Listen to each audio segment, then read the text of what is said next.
I live. I'm live.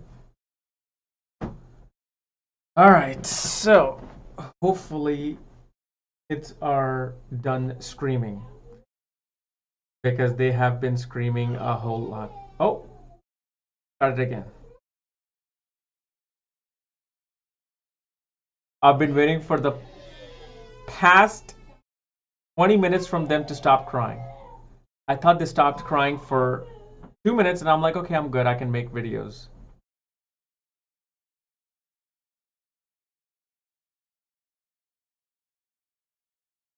They're with grandma. They they're fighting over I think either a tablet or one of the cars that I should have gotten two cars. That's the problem. When you have two kids, don't get one toy. Get two toys. Yep. They're all right. Welcome to the House of Pain. Welcome to my life. So yeah. Okay, now they're downstairs. Good. My mom took him downstairs. All right. So let's start with our understanding of the sixth house. And it's a perfect omen for sixth house of dispute. Because both of my daughters are fighting each other over either a tablet or the toy. So, see, universe speaks to me every moment. Every moment, universe is speaking to me in terms of astrology. So anyway, before we get started, okay, I just want to give a heartiest happy birthday to Utpal Patel. Because Mr. Utpal, your students, I believe you're an astrologer, and your students, one of your students actually, emailed my assistant saying that can you please, wish him happy birthday. He watches your video. He makes us watch your videos on astrology. And he's been following you for a long time. He deeply loves you. And I'm like, hey, that's the least I can do on this aspirations day. Your birthday is actually tomorrow, but since I'm making this video today, I don't want to forget, and I want to wish you a happy birthday. Shout out to you, like gunshots. There you go. And I hope all the wishes you have, specifically the material one, come true as soon as possible. Because on this plane, you gotta need the material wishes come true first before you go towards the spiritual wishes. So, yes, happy birthday to Utpal Patel. Everybody, I wish him a happy birthday. So, today we're going to be talking about sixth house, understanding the sixth house in Vedic astrology.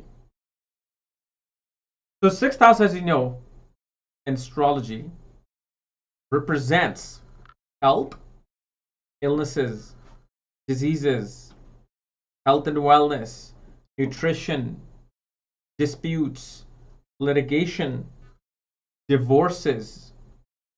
Okay, so divorce is seen through that. Enemies. It's your daily work routine. Like daily work life and daily work routine. So your office life, the life of the office is seen through the sixth house. The daily struggle is seen through the sixth house. And this is why sixth house also represents beggars. Because of a beggar who's looking for money is struggling in their daily life. So they're fulfilling that life's karma of struggle. Sixth house represents servants, people who give you service, and people in service industry, like somebody who could be a bartender, somebody who could be a waitress, somebody who can be a nurse, or somebody who can be a person who services people, gives people food, is seen through the sixth house. On basic terms, sixth house represents debts. So whatever debts that you incur is seen through the sixth house, and everybody has debts. Whether you have money or not, you have debt. Either you have monetary debt or you have something known as prarabdha karma. The debt of prarabdha karma. Sixth house is prarabdha karma, meaning the unchangeable debt, unchangeable karma, something that you must pay in this life. No, nothing can, um, you know, change this. It's like Sanjay Rath, who came on my channel, said that prarabdha karma is like that fruit that has fallen from the tree. It is in the middle of falling onto the ground. So tree cannot protect it or hold it, and the ground cannot move.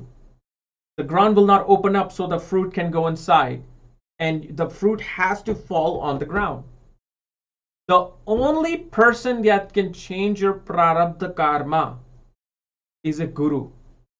Because while the fruit is falling upon you, good or bad, the guru will catch it with the hand and put it on the side. So the fruit will not fall on you. Usually prarabdha karma is the fruits that really are the bitter fruits. Sometimes you'll get sweet fruits because it represents debt, either debt from people that owe you debt, or the debt that you have to give to people. So that is the sixth house of prarabdha karma. So this is why whenever the mahadasha of, like, let's say the sixth house runs, you'll be seeing a lot of prarabdha karma, like some things that you just are not in your control. You're like, how could I have evaded this particular event in my life? No, you couldn't have. It just was meant to happen. So this is something which is unchangeable. Okay. Then sixth house also represents mistress.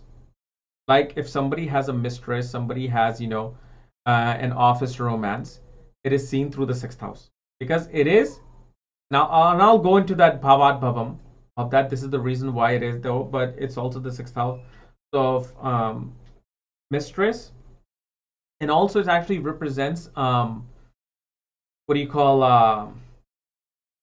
my God, stepmother. It's also the house of stepmother.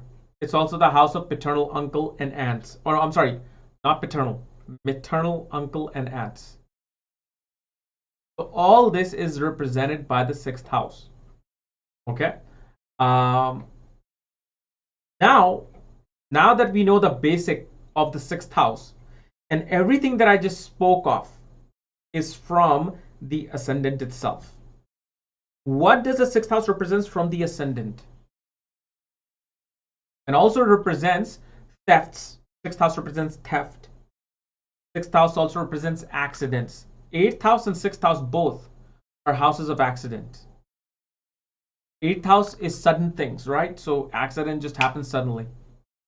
Sixth house also represents accident because somebody can cause you harm, an enemy can hurt you, or the prarabdha karma fruit came in, so you were supposed to deal with the accident because of the fact probably 50 lifetimes ago you hit this person purposely doing something. Okay, now after 50 lifetimes they're coming back to hit you and break your leg, and like ruin your spine, so you'll have a hard time walking throughout life. This is why sixth house represents accidents, because it is something where you feel the pain, you feel the hurt, and your vehicle, is dealing with the repair. That means you'll probably have to dish out money or borrow money.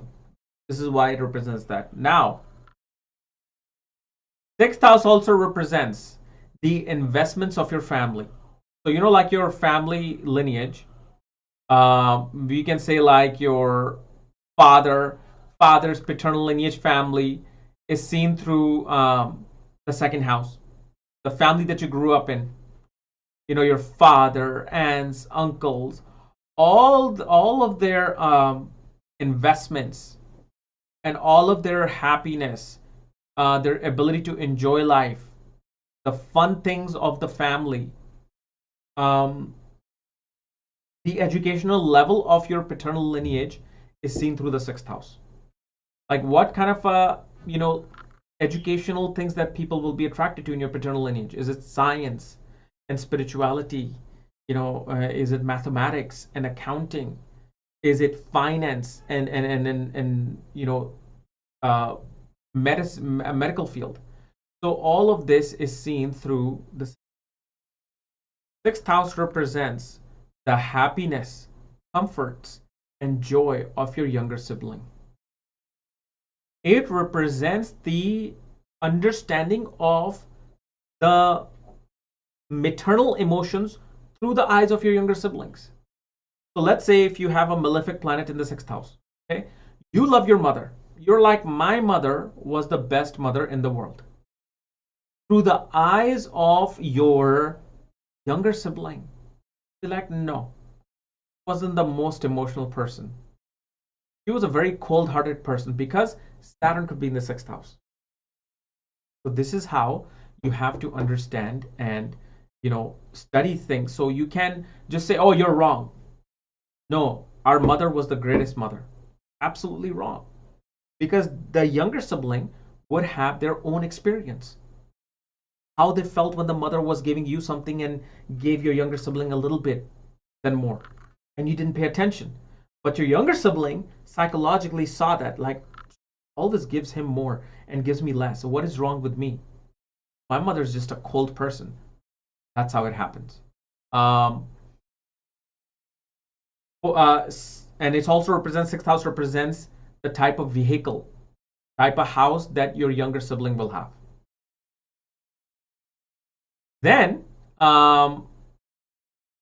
sixth house represents the siblings of your mother, the communication style of your mother.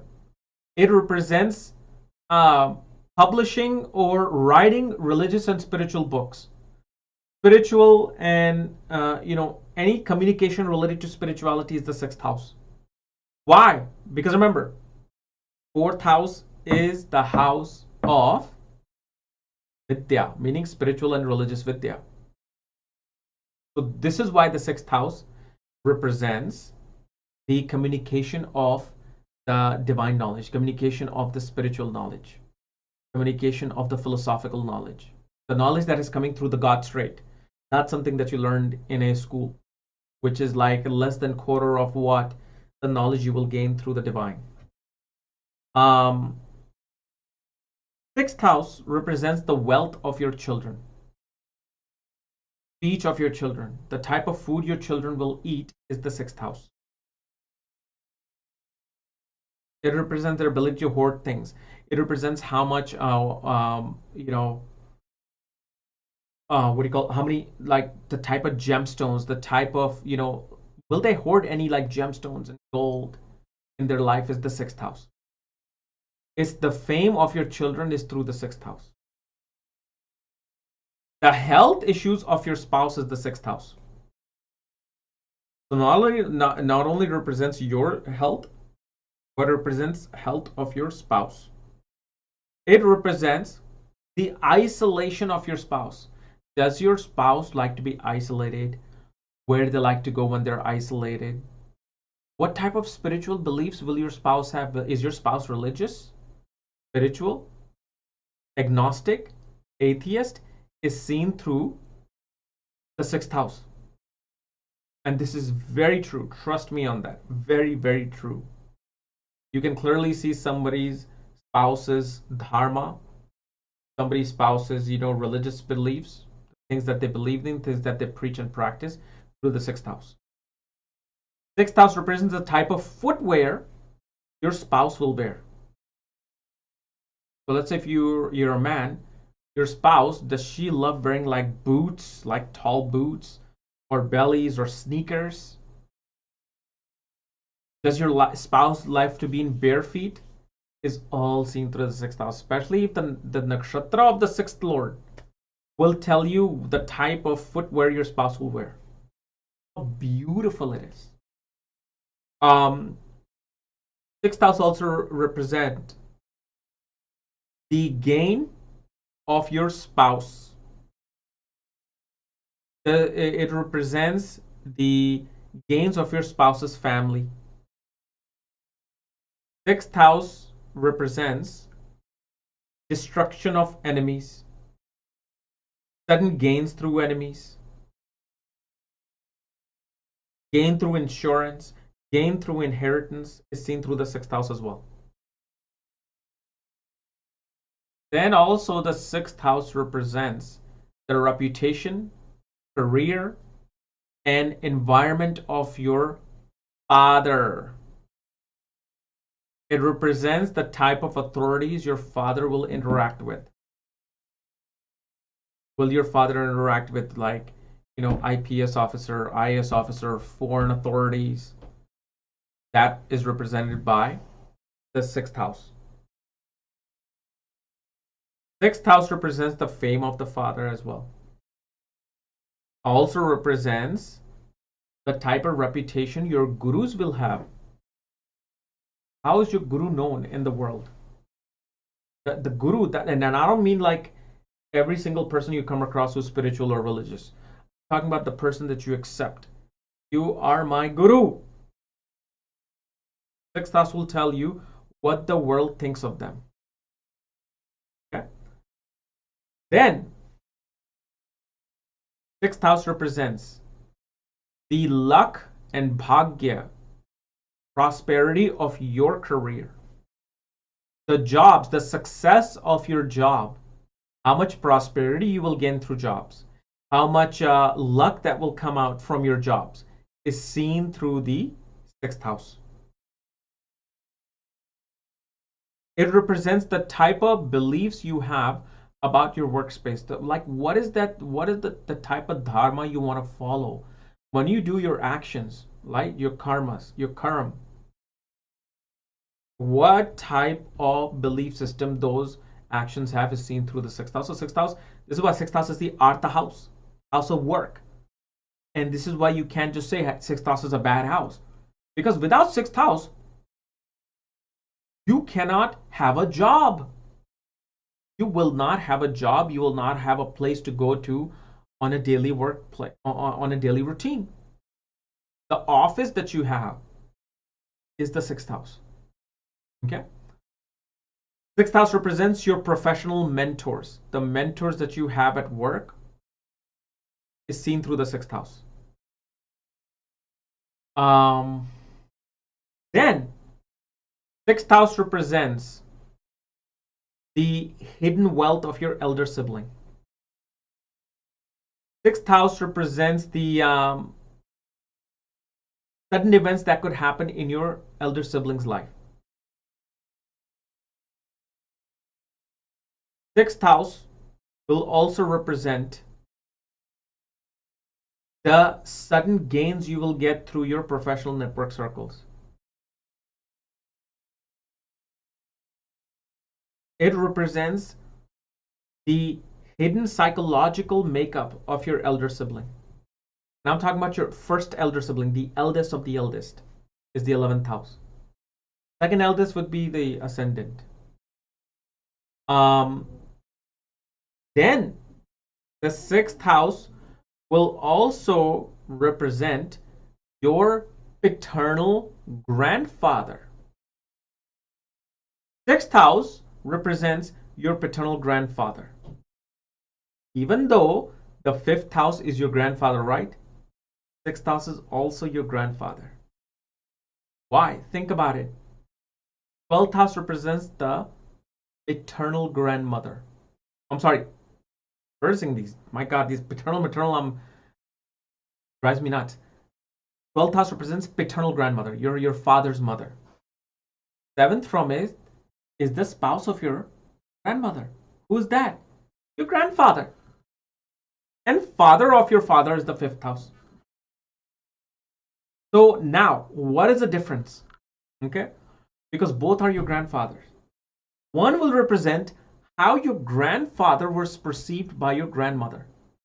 The way your grandmother knew of your grandfather is the sixth house. The way your father remembers your grandfather and the way you remember your grandfather is the fifth house. And this is where that difference can come in. Like, okay, well, my grandfather was a complete asshole. Like, you may say that. Like, I hated my grandfather. When he came, I just ran. But then your grandmother will say, well, your grandfather was such a noble man, such a great person. He was awarded by the Prime Minister of India back in the 1962s or something. And, he made the family what it is. Without him, none of us would have this wealth that we have today. But you hate your grandfather. This is why it's important to see what type of the grandfather you have. Now, both fifth and sixth house, and I know someone will ask me, both fifth and sixth house will represent your grandfather. Because we are such a multifaceted human species that fifth house alone may not be enough to describe your grandfather. Sixth house will add a layer to it. So let's say, for example, your grandfather had a split personality. He was like schizophrenic or something, or he had like a bipolar disorder. Okay, we see that. We see that through the grandmother's eyes and some other people's eyes. But grandfather was an excellent photographer. Grandfather was a great performing artist and a wrestler. We could not have seen that by the sixth house alone.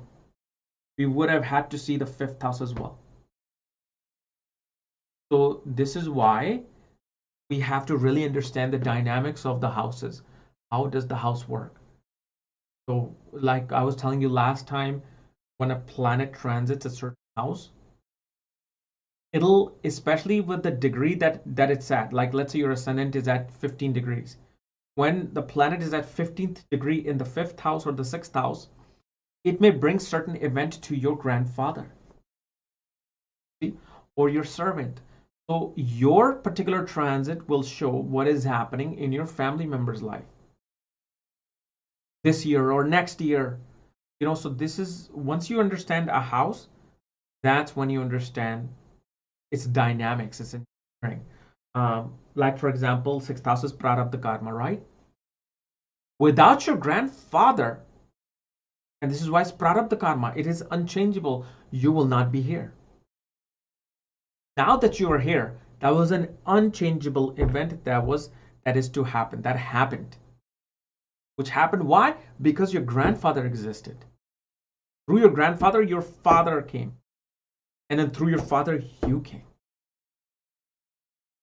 So next time when you look at the sixth house, and actually there's like 20, 30 more things that I can add here with the thing. It's just so much that I have to, really go deep into it, because some of the sixth house meaning will either be there or not in your horoscope, depending upon what is being activated, especially by the nakshatra that the sixth lord is placed in. So it can add on to the many, many flavors. Okay. So I hope this has given the, meaning and understanding of the sixth house. Okay. So now let's see.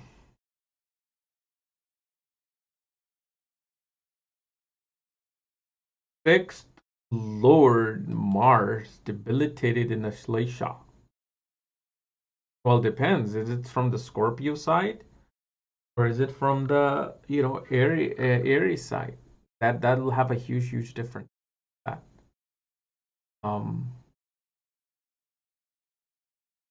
Rahu is in the sixth house, but in D9 it reverses 12th house. This is me we pursue previous life karmas in the our life as.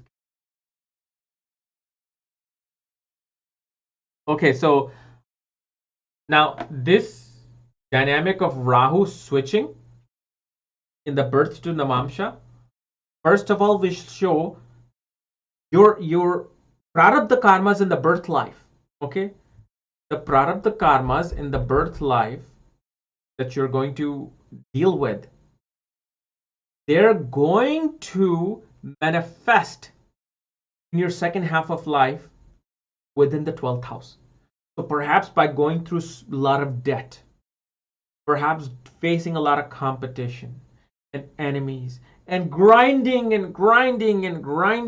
daily, suddenly you, after marriage or in the second half of life, you're like, you know what?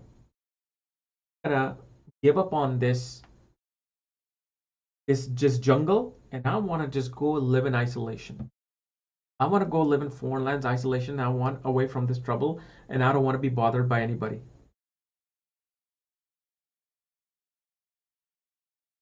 This is a very basic thing that I'm saying. So by dealing with your prarabdha karma, your mission will change in second half towards the 12th house matter. So through struggles, you'll find, the source energy. You'll find God. You'll find, connection with your ancestors and beings of other places. Or Rahu can also show, hey, in certain signs in nakshatra can show with so much struggle, facing so much struggle, a person becomes an alcoholic or uses drugs. That is also seen. So the reverse, I don't know if you said anything about the sign. So you're only talking about the house, okay? And if whatever sign that Rahu is in, that itself will play a huge part. That can either make you addicted to drugs, alcohol, spirituality, meditation, or finding fame and success in foreign lands in second half of life. That's how we want to study these type of alignments. But Rahu in the sixth house in the birth chart, first of all, you will defeat your enemies. You'll defeat them through some cunning way. Somehow, some way, you will find a very clever way to defeat them, but you will defeat them. But you will probably have like very foreign enemies or enemies from paternal lineage. Perhaps your grandfather might be reborn to come as your enemy because you could be somebody that did something to him, so he's going to come back as uh, you know uh, as a Rahu type person, take a revenge. So that's what happens. But usually Rahu can make a person so determined, like it's like those athletes, they'll like do or die. They, for them, winning is everything. That's Rahu in the sixth house. They will somehow find a way to win. Like sixth house is actually a beautiful placement for Rahu. Third house, sixth house, 10th house, 11th house. Amazing places for Rahu to be in. Like you somehow, some way, through some sources, you will have very cunning enemies, but at the same time, you yourself will be cunning enough to defeat your enemies. Okay. So, my people, I shall go.